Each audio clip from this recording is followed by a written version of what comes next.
Selamat berjumpa kembali dalam Sapaan Gembala dengan tema Sebab Engkaulah Harapanku. Didasarkan pada Mazmur 71 ayat yang kelima. Sebab Engkaulah harapanku ya Tuhan, kepercayaanku sejak masa muda ya Allah. Kalimat ini ditulis oleh Daud tatkala Daud sudah menjadi tua. Sekalipun demikian, imannya kepada Tuhan tidak berubah. Dia tetap meyakini bahwa Tuhan yang selalu menjaga, melindungi hidupnya. Dalam berbagai persoalan yang dia alami, Daud selalu menjadikan Tuhan sebagai benteng atau tempat perlindungannya. Seperti yang dikatakan dalam Mazmur 71 ayat yang ketiga, ketika bahaya mengancam dia berdoa, "Jadilah bagiku gunung batu tempat berteduh, kubu pertahanan untuk menyelamatkan aku, sebab Engkaulah bukit batuku dan pertahananku." Bagi Daud tidak ada seorang pun di dunia ini yang dapat menjadi jaminan keselamatan bagi jiwanya. Itulah sebabnya dia berkata, "Engkaulah harapanku ya Tuhan, kepercayaanku sejak masa muda ya Allah. Kepadamulah aku bertopang mulai dari kandungan. Engkau telah mengeluarkan aku dari perut ibuku. Engkau yang selalu kupuji-puji." Ayat 5 dan ayat yang ke-6.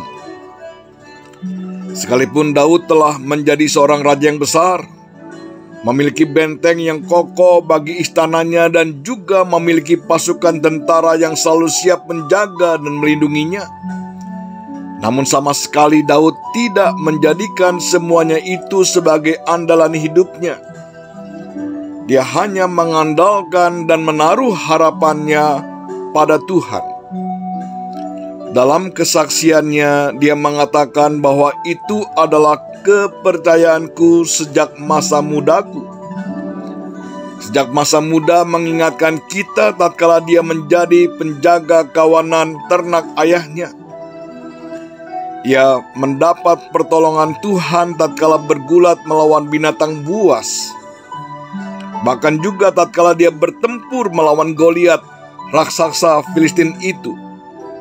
Demikian juga dalam rentang waktu yang tidak pendek, yakni sejak masa muda hingga di hari tuanya, dia selalu merasakan dan mengalami pertolongan Tuhan.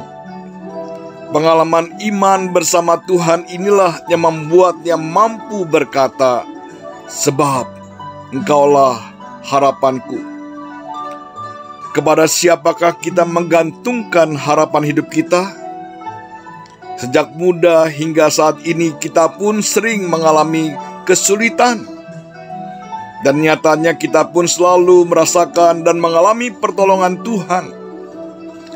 Seharusnya apa yang kita alami melahirkan iman dan pengharapan yang besar kepada Allah bahwa Dia senantiasa menolong kita. Namun, yang seringkali terjadi, tatkala kesulitan datang, kita masih meragukan pertolongannya. Kita menjadi khawatir dan takut melihat apa yang kita hadapi. Bahkan kita sudah mengambil langkah terlebih dahulu, yakni mencari pertolongan ke pihak lain dan bukan datang dan berharap kepada Tuhan. Dalam kitab Ratapan pasal 3 ayat 21-26 dikatakan, "Tetapi hal-hal inilah yang kuperhatikan. Oleh sebab itu aku akan berharap. Tak berkesudahan kasih setia Tuhan, tak habis-habisnya rahmat-Nya, selalu baru tiap pagi besar kesetiaan-Mu. Tuhan adalah bagianku," kata jiwaku. "Oleh sebab itu aku berharap kepada-Nya. Tuhan adalah baik bagi orang yang berharap kepada-Nya, bagi jiwa yang mencari Dia adalah baik menanti dengan diam pertolongan Tuhan."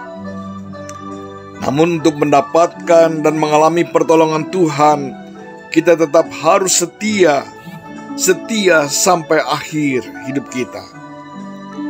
Ketika kita mengalami kesulitan dan pergumulan yang sangat hebat sekalipun, tetaplah bertahan.